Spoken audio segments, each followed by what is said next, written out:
Bismillahirrahmanirrahim. Assalamualaikum warahmatullahi wabarakatuh.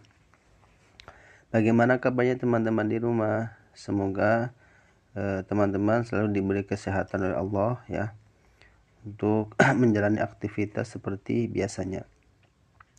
Baik, hari ini dengan saya Ustadz Ahmad di pembelajaran tajwid. Ya, ini bagi teman-teman materi baru ya untuk tajwid di kelas 6 ini.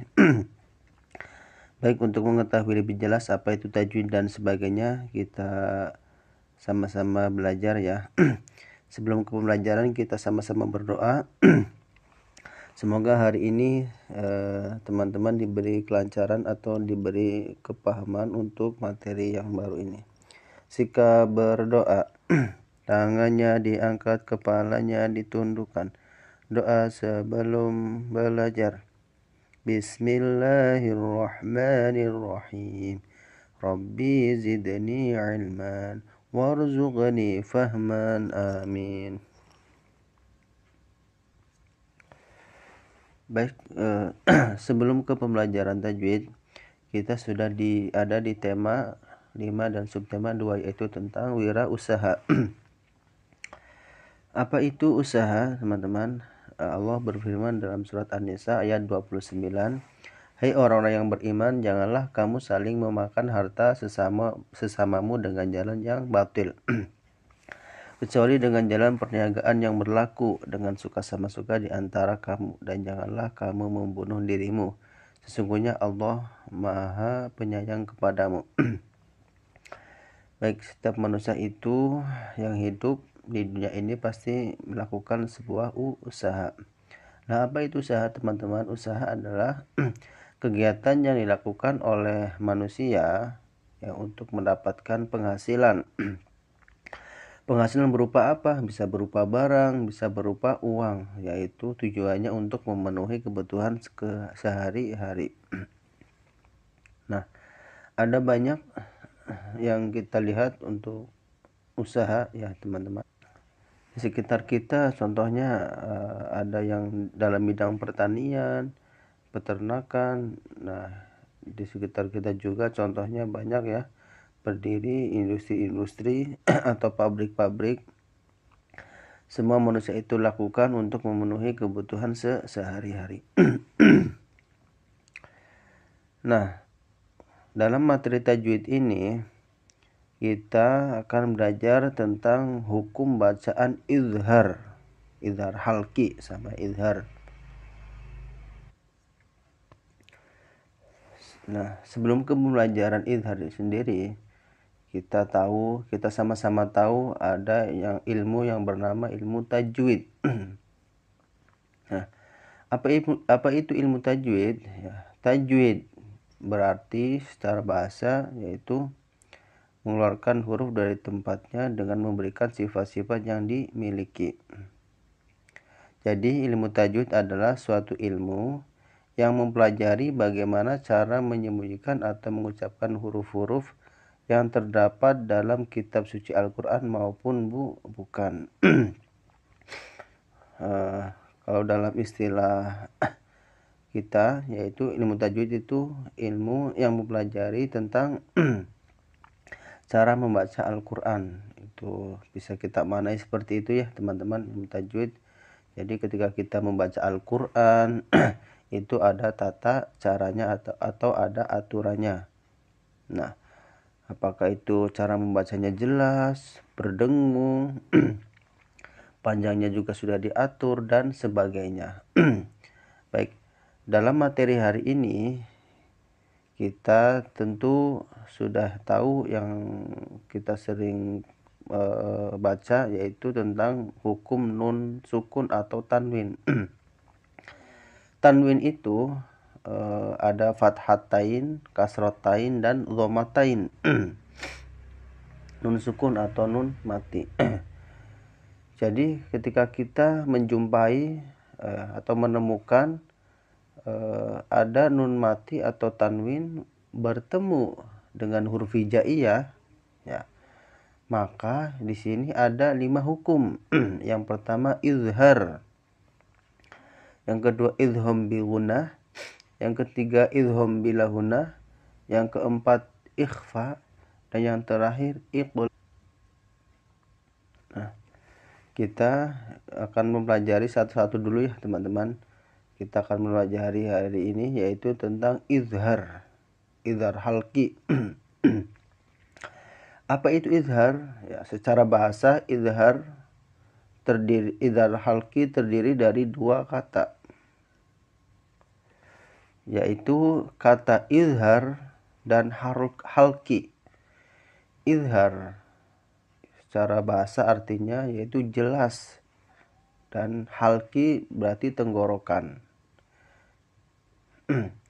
Jadi secara istilah ilmu tajwid, izhar dalam ilmu tajwid ya, izhar halqi adalah cara menjelaskan atau mengucapkan bunyi nun, sukun atau tanwin bila bertemu 6 huruf ya, maka dibaca dengan jelas.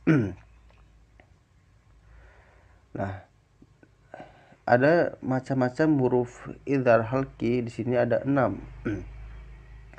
Yang pertama ain, yang kedua ha, yang kedua kho, yang keempat ghin, yang kelima ha, dan yang terakhir hamzah. Ya, jadi dari 6 huruf ini itu makhraj hurufnya keluar dari tenggorokan ya. Kenapa disebut namanya izhar halqi?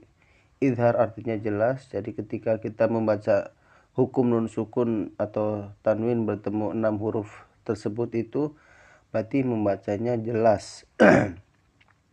Untuk lebih jelasnya kita bahas untuk contohnya ya teman-teman. Contoh yang ain ya, yang satu kalimat yan'iku, itu nun sukun ketemu huruf ain. Jadi setelah nun sukun itu bertemu huruf ain ya. Jadi bukan sebelum nun sukun tapi setelah nun sukun. Contoh yang ain yang satu kalimat itu contohnya yan'iku. Ya, jadi berarti membacanya itu jelas yan, bukan yang atau yang lain. Jadi nun sukunnya dibaca ya yan'iku. Lalu yang kedua yang dua kalimat ada azabun azim ya, azabun ya, jadi bunnya jelas dibaca jelas, azabun azim. Lalu yang kedua nun sukun bertemu hamzah yan'auna, nun sukunnya dibaca. Lalu yang dua kalimat azabun alim, man amana, nun sukunnya dibaca man amana.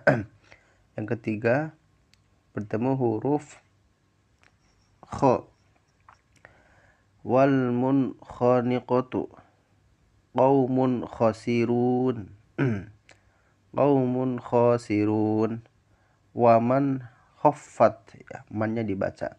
Ketemu ghin fasayunghiduna, azizun ghafur, min ghillin. Ketemu ha yanhauna, jurufin harin, inhauna. Yang terakhir ketemu huruf ha yanhituna, alimun hakim, min hasanatin. Jadi ketika nun sukun tersebut bertemu huruf yang 6 tersebut atau tanwin ya, itu berarti cara membacanya jelas atau nun sukunnya dibaca man. Nah, seperti itu. Begitu juga dengan tanwin azabun, itu sama contohnya. Nah, itulah untuk materi tajwid tentang izhar atau cara membacanya dengan jelas. Itulah untuk pembelajaran hari ini materi tajwid. Untuk proyeknya teman-teman, yang pertama yaitu carilah di dalam Al-Quran contoh bacaan izhar ya. Jadi teman-teman bebas mau juz berapapun di dalam Al-Quran untuk mencari hukum bacaan izhar. Lalu yang kedua, contohkan masing-masing setiap huruf idhar. Jadi misalkan teman-teman mencari contoh hukum idhar ain, ya berarti nanti bisa mencari selain yang Ustadz Ahmad tadi contohkan di materinya, seperti itu ya. Baik teman-teman, hari ini semoga teman-teman diberi kefahaman untuk mempelajari tajwid, karena ketika kita membaca Al-Quran itu harus ada tata caranya yang benar. Baik, dari Ustadz Ahmad sekian. Sebelum kita akhiri pembelajaran hari ini, kita sama-sama berdoa ya. Jika berdoa, tangannya diangkat, kepalanya ditundukkan. Membaca hamdalah bersama-sama. Alhamdulillahirabbil alamin. Segala puji bagi Allah Tuhan semesta alam. Ustadz Ahmad akhiri. Wassalamualaikum warahmatullahi wabarakatuh.